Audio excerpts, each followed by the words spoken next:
in July, a homeowner in Wildwood, New Jersey, was doing some landscaping around his house when he discovered something unexpected. As he dug into the soil, he unearthed a hidden cache of money. $10 and $20 bills that were rolled very tightly in brown paper and then tied up with string and then wrapped in burlap. And he found 2 of these bundles that were buried in glass jars. And the amount of money totaled about $2,000. And all the bills were dated 1934. Now, the mystery of this buried treasure has not been solved, but given the date on the bills, the leading theory is that in 1934, at the height of the Great Depression, somebody felt that their money would be safer buried under the house than being placed in a bank. And adjusting for inflation, that $2,000 today would be worth $44,000. Somebody buried $44,000 in the ground and lost it. I was reminded of this story this week as I was studying our reading from the Gospel of Matthew that also features money buried in the ground. And in this reading, we find a parable that we call the parable of the talents. And the entire parable, as told by Jesus, is based on a preposterous premise. The parable tells of a man who is about to go away for an undetermined period of time. And before he leaves, he calls in 3 of his servants and places on them the responsibility over his wealth, or at least a part of it. And to one servant, he hands over 5 talents. To another, 2 talents, and the third servant receives just a single talent.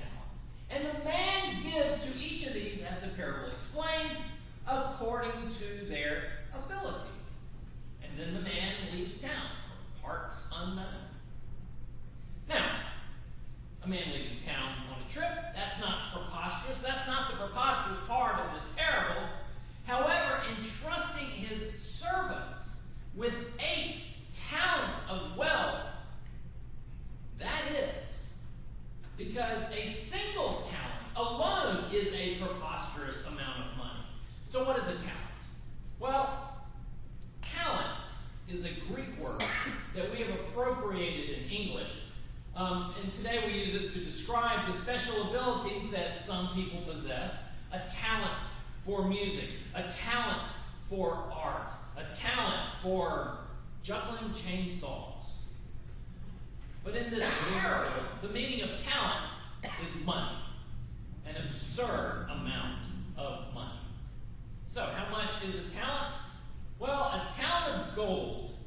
A talent is a weight of gold that one understand about 75 pounds. But in their day, they would have recognized this as being equivalent to 6,000 denarius. And a denarius is a day's wage for a laborer. So a common laborer working all day would have to work for 6,000 days to accumulate enough for a talent. It's a lot of money. My back of the envelope figuring tells me that a talent today is somewhere in the range of $1 million. So to the people of Jesus' day, the talent also carried a time implication. People generally talked about a talent as representing 20 years of labor, which was essentially a lifetime. So whether it's a lifetime of labor or $1 million, clearly a talent is a lot.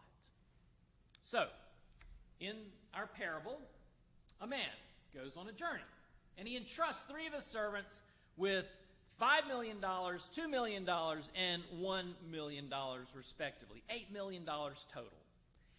And as Jesus is telling this parable, right away the people would begin to snicker in disbelief. I mean, that master, he must be out of his mind. Who would entrust servants with that sort of wealth? The next question then is, okay, what did they do with it? What did they do with this windfall of money? Well, what would we do in this situation? Think about yourself. What would we do if our boss or someone came to us and said, you know, my wife and I have just bought an RV, and we're going to travel the country. We're going to spend some time visiting the grandkids.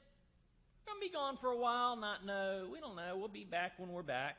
So here, take care of my wealth for me, and hands us a duffel bag full of cash. Now, the first servant, the one who was given 5 talents, he takes the money and he does business with it. We don't know what he did. Maybe he invested in a hot real estate deal, or maybe he went out and bought some cryptocurrency. I heard it was hot back then. But it doesn't matter. He worked the money and he doubled it. The second servant, he does the same thing. He doubles his talents from 2 to 4. And I'm thinking, where are these guys when I need some financial advice? The third one, however, he takes a different path. And he chooses not to do any business. No investing, no buying property, no speculating on pork belly futures. He does nothing other than dig a hole in the ground and bury the talent, buries the $1 million. That's all. Dug a hole and buried it. And after a long time, the master of these servants, he returns from his travels and he calls them in for an accounting. He wants to settle up. And the first, he reports how he doubled the money. And the master is pleased with him, and he says, well done, good and trustworthy servant. You've been trustworthy in a few things. I will put you in charge of many things. Enter into the joy of your master. And then the scene is repeated with the second servant, who is also invited into the joy of his master. But then we get to the third servant, the one who buried his talent in the ground. He went out, apparently dug it up. He found it, fortunately. And he comes to the master and he says rather bluntly, I know that you're a harsh man, and I was afraid. So I went and hid your talent in the ground. Here's what you gave me. And the master's not too happy with this. And he calls this particular servant wicked and lazy and says, look, the very least you could have invested it with the bankers and gotten me a little interest. 0.5%'s better than nothing at all. So the master orders that one talent that had been buried in the ground be taken from the servant and actually given to the one who had 10. So now he's got 11. And then the master says in the parable, for to all those who have, more will be given, and they will have in abundance. But from those who have nothing, even what they have will be taken away. And as for this worthless slave, throw him into the outer darkness, where there will be weeping and gnashing of teeth. And at this point, the parable goes from being a teaching to a commentary on the end times. And the judgment on the money-burying servant is that he is to lose everything, and that he is to be cast aside out into the outer darkness, away, far away from the joy of the master. So as we listen to this parable, we ask the question, why did the third servant bury the money? The other two invested it well. And the answer is given to us. The answer is fear. He says so. He says that he knows that his master is a harsh man who takes what he has not earned. And in his fear, the servant goes out and just hides the money. For him, this was indeed the safest course of action. And yes, it was. He's not going to lose it. There's no risk taking. He'll get it all back. He's done nothing wrong. And the master should be pleased, because after all, the master didn't tell him what to do, just said, here, take care of this. He took care of it, didn't he? It's easy to see this parable as an allegory. And in the allegory, the master is clearly God. And for the third servant, the master is indeed harsh, because that is how the servant chose to view the master. If you believe that God is demanding and judgmental, then that's the God you're going to find, isn't it? But to the other two servants, who are entrusted also with money, the master is trusting and generous. Same person, but two different points of view. That's how they chose to see him. And he hands over to them $7 million, 7 talents, and walks away, and they are willing to take a risk with the money, and the risk pays off. However, if they had lost the money, do you think the master would have responded negatively? Doesn't matter. They do not fear the master.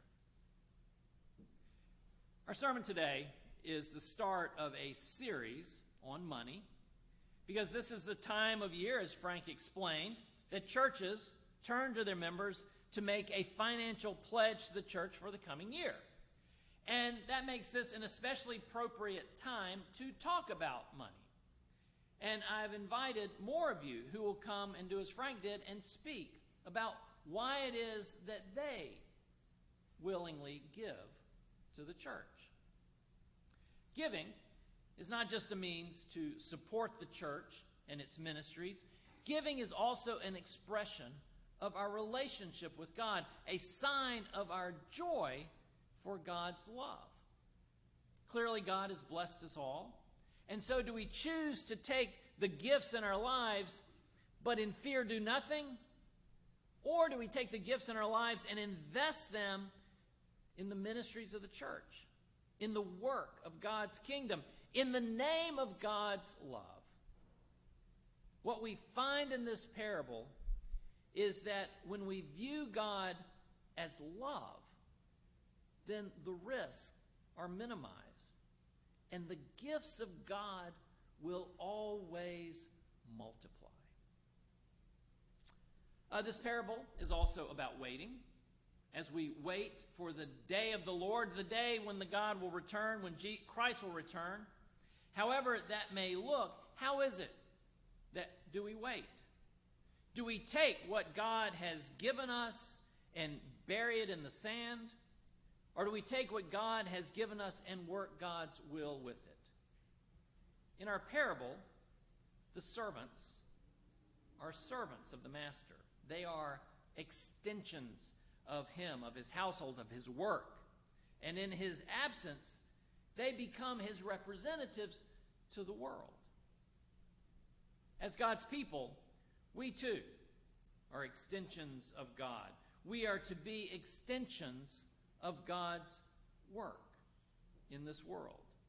Matthew made it clear to his people that God's kingdom is accompanied by the feeding of the hungry, by curing the sick, by blessing the meek, by serving the least, by doing God's work.